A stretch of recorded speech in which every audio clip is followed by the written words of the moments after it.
Խիղճը մեզ ոչ թե խանգարի, այլ օգնի, զղջումը,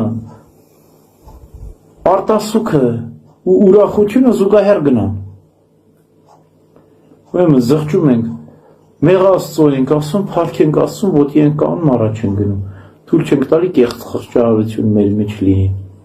Ուրեմն չարը այս մի իմաստով մտքից կամքի միջով անցնում է սիրտ, օծա դնում մեր սրտի մեջ ու սկսում խայթել, կծել։ Եվ այդ բոլորը արտահայտվում է լեզվի վրա։ Ուրեմն հիմա մենք փորձենք մի քիչ շատ ընդարձակվեցինք, իրականում լեզվի մասին պետք է խոսենք, բայց հասանք հեռուն ավելի։ Շատ կարևոր է, որ մարդը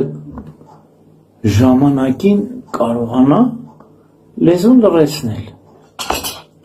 Բայց դրա համար ի՞նչ է պետք։ Դրա համար պետք է մտքի մաքրություն։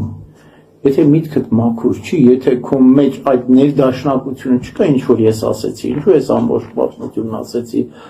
որ մենք այդ ներքին ներդաշնակությունը կարողանանք պահպանել։ Չեմ ասում կատարելապես կստացվի, բայց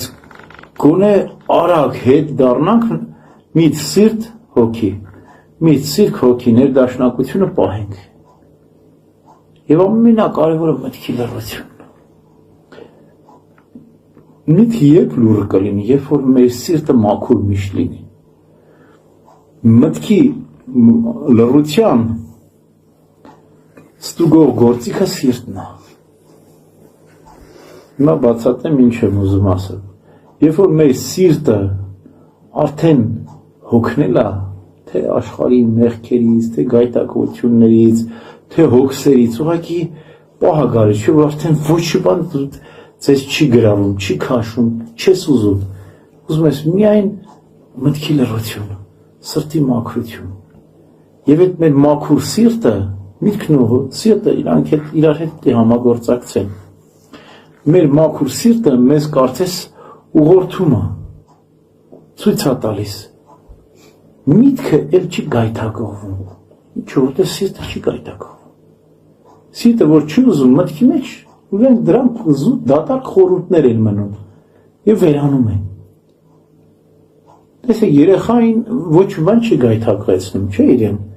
Ինչով մենք գայթակղում ենք, ինքը գայթակղում է քաղցրավենիքով, չգիտեմ ինչերով, լույսերով, զարդերով, ուրիշ բան իրեն չի գայթակղեցնում։ Ինչու որտեղ իր սիրտը մաքուր է։ Մտքում կարող է ծնվեն այդպիսի խորհուրդներ, բայց արագել վերանում են։ Եթե սրտիդ մեջ ոչինչ չկա, մտքում ծնվում է, վերանում է։ Որտեղ չես ուզում դա, իրապես չես ուզում, էլի։ Եվ հագեցած ես դու ամեն ինչով։ Քրիստոսով ես հագեցած, բայց երբ որ հոգիդ միտքդ խաղաղ չի, սիրտդ խաղաղ չի, բռնելու տեղեր ունենում է միտքը։ Այսինքն ինքը սկսում է որսալ քո մտքով քեզ։ Այս գեղեցիկ արվեստը յուրաքանչյուր քրիստոնյա պետք է տիրապետի, վաղ թե ուշ պիտի տիրապետի։ Եվ հետաքրքիր մի բան եմ ուզում ձեզ ասեմ, տեսեք, աղոթքն ինչ է, աղոթքի նպատակն ինչ է։ Իրականում դրախտում Ադամը մտքով սրտով միշտ աղոթքի մեջ էր, քանի դեռ չարը նենգությամբ չէր մուտք գործել իրենց մեջ, հա։ Եվ իրականում աղոթքի կարիք էլ չուներ, որտեղ աղոթքը Տիրոջ ներկայությունն էր, աղոթքը խաղաղությունն էր,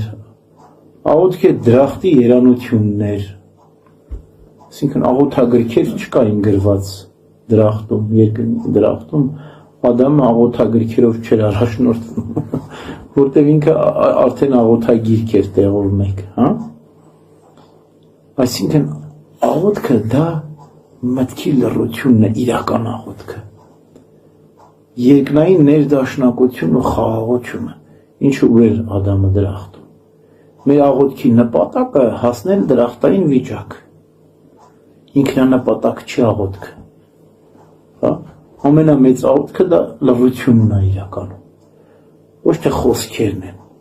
այլ ապրումն այն, աստվածային ապրումն այն, երանությունն է, որ Ադամը դրախտում ուներ։ Եվ հիմա, Եթե մենք որոշակի կարողանում ենք աղոթքներով հասնել մտքի լռության, հիմա պետք է փորձենք պահել այդ մտքի լռությունը, այդ սրտի խաղաղությունը, ներդաշնակությունը առանց աղոթելու անգամ, աշխատելով, ընտանիքի հոգսերը, կարիքները հոգալով, հա? Քնելուց, այն որ ասում է քնելուց, արթնանալիս, ճանապարհ գնալիս, հեծին ոչ չի ասում, ուրեմն իրականը չէ դա եղել, օրինակ Հակոբ Մզբնա հայրապետը ասում էր, որ միշտ սերով բեների, քերով բենի դասերի մեջ էր մտքով, հասկանում եք, իրանց աղոթքը այնքան գեղեցիկ էր, այնքան վեհ էր, բարձր էր,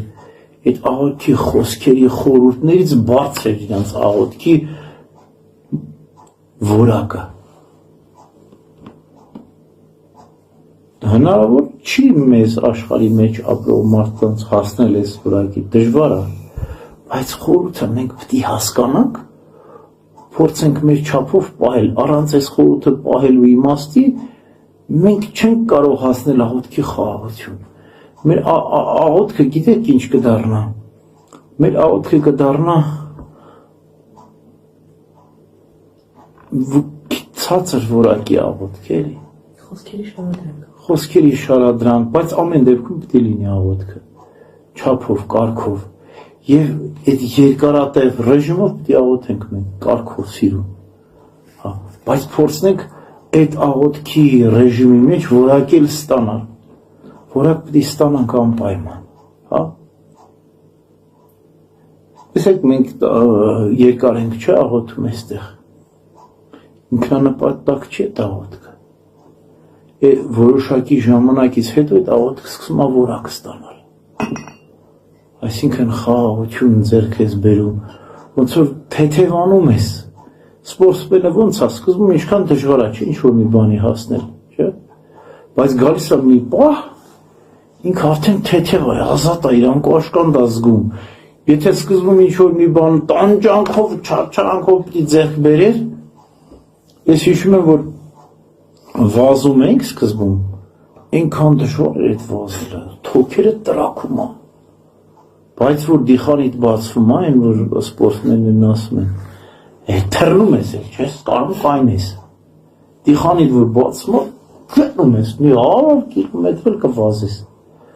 ճիշտ այդպես է սկզբում դժվար աղոթքը ձեռք բերելը, բայց եթե որ շնչառությունը բացվում է աղոթքի, այդ աղոթքի շնչառությունը քեզ տանում է, հա?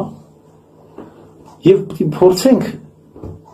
այս աղոթքի շնչառությունը պահել օրվա ընթացքում։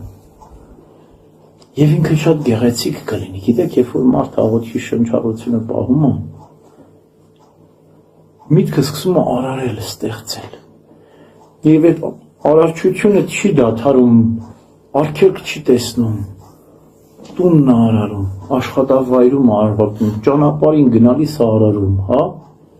Երբ որ մոտ քո մեջ զվարթություն կա, չէ՞, դու կարող ես մեկին նայես, մեկի հետ երկու բառ փոխանակես, այդ փոխանակածը թեման կարող է հոգևորել չլինի ընդհանրապես, բայց փոխես մարդու։ Այնքան գեղեցիկ է այդ, բայց պետք է հասնենք դրան։ Մկրտություն եմ անում, ուրեմն հենց մկրտության սկզբից ասի Քավոր ջան, այս սանիկները լավն են, արժե դրանց կնքել ընդհանրապես։ Մենք էլ Քավորը խառնում, հոգ, կնքեք։ Այսինքն ուրիշ միտեղ միգուցե այդպես մի բան ասե, կամ ասեն ծաղրում է քահանան մեզ, հա, կամ էլ ասում է վիրավորում է։ Բայց հոգին այնքան գեղեցիկ էր, այնքան լավ էր այդ ասածի, որ իրանք միանգամից զվարթացան, մտան խորհրդի մեջ։ Այսինքն շատ կարևոր է, թե ինչ հոգով ես դու ասում։ Եվ այդքան էլ կարևոր չի, թե ինչ ես ասում։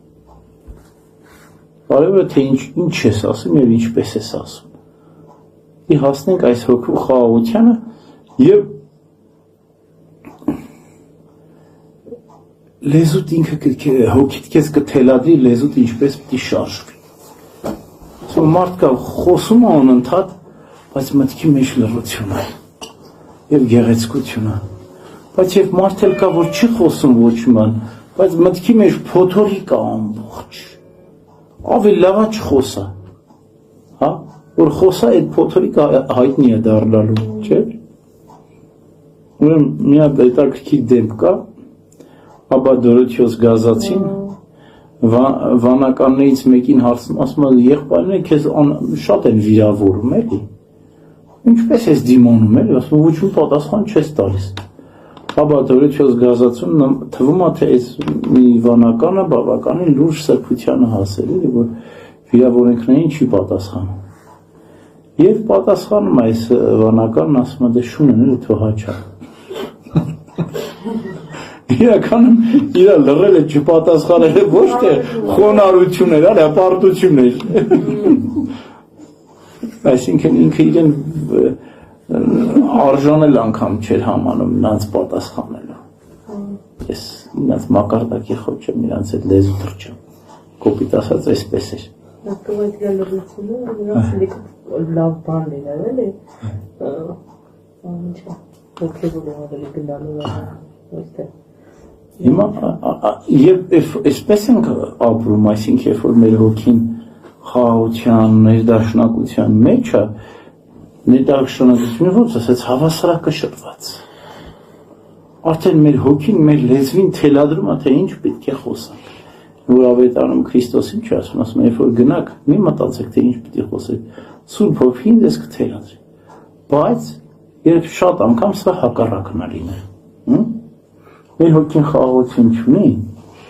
մեր միտքը սիրտը այս ներդաշնակություն չեն կարողացել պահել, մտքից դեպի սիրտ դուռը անդադ բաց է եղել, մտել այնտեղ, մեր սրտի մեջ խաղաղություն չկա, լիքը օձեր կան, այսինքն